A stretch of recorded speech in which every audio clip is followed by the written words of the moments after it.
यहाँ पे क्वेश्चन दिया हुआ है कि divide 4200 into 2 parts so that the simple interest on the first part for 2.5 years at 10% per annum may be the same as the simple interest on the second part for 4 years at 12.5% per annum। ठीक है, तो इसको हम solve करते हैं। तो सबसे पहले हम क्या करते हैं, क्वेश्चन को समझ लेते हैं। क्वेश्चन हमारा क्या बोल रहा है कि डिवाइड 4200 into 2 पार्ट्स, मतलब 4200 रुपीज को जो है कि हमको 2 पार्ट्स में डिवाइड करना है। ठीक है, so that the simple interest, यहाँ पे बात हो रही है सिंपल इंटरेस्ट की। सिंपल इंटरेस्ट जो है कि हमारा सेविंग अकाउंट वगैरह पे लगता है, जहाँ पे नॉर्मली हम ईयर में कुछ परसेंट पाते हैं।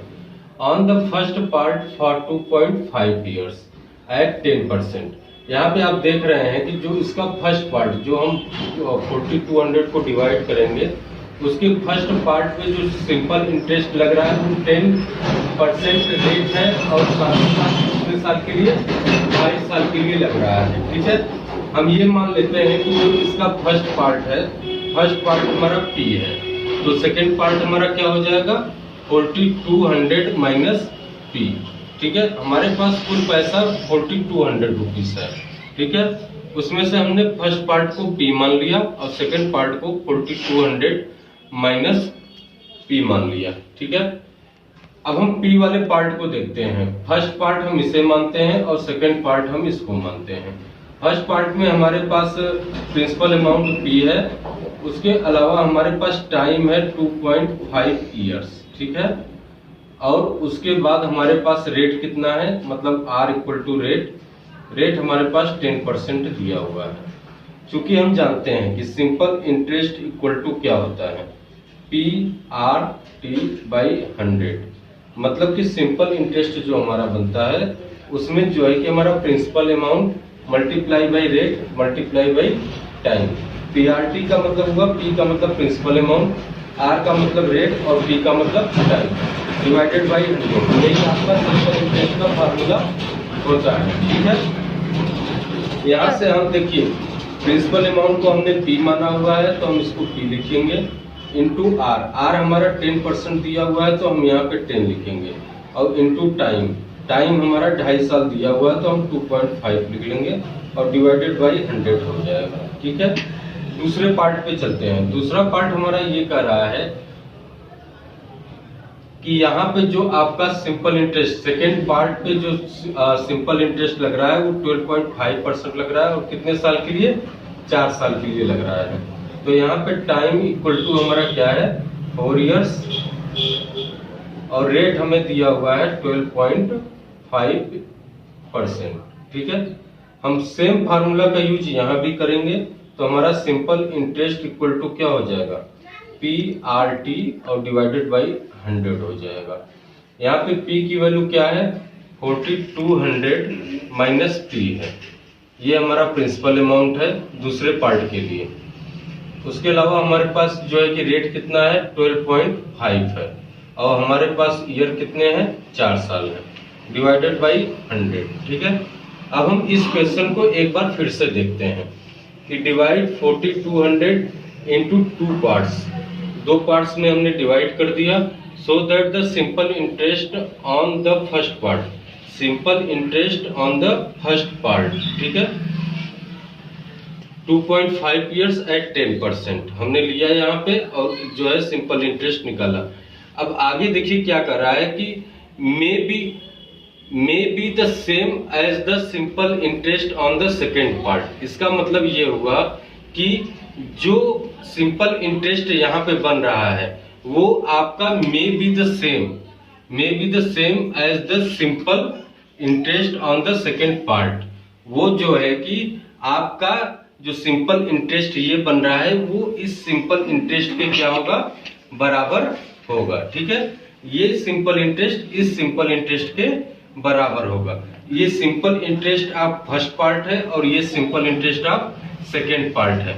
हमने दोनों का सिंपल इंटरेस्ट निकाल लिया और क्वेश्चन ये कह रहा है कि ये जो है कि दोनों सिंपल इंटरेस्ट आपके समान हो सकते हैं। तो मतलब सिंपल इंटरेस्ट आप फर्स्ट पार्ट और सिंपल इंटरेस्ट आप सेकेंड पार्ट में दोनों क्या होंगे, एक तरह से बराबर होंगे। मे बी का मतलब कि हो सकते हैं, ठीक है। तो यहाँ पे जो हमारा पहला भाग आया है ये है और दूसरा भाग हमारा ये है, ये दोनों क्या है, एक तरह से बराबर है। तो चलो हम इसको बराबर कर लेते हैं। ये हमारा हो जाएगा P into 10 into 2.5 divided by 100। अभी हमने किसी को नहीं काटा हुआ है, हम एक साथ सबको काटेंगे। यहाँ पे देखो 4200 माइनस P और इंटू 12.5 इंटू 4 और डिवाइडेड बाई 100। इस 100 से ये 100 कट जाएगा, ठीक है।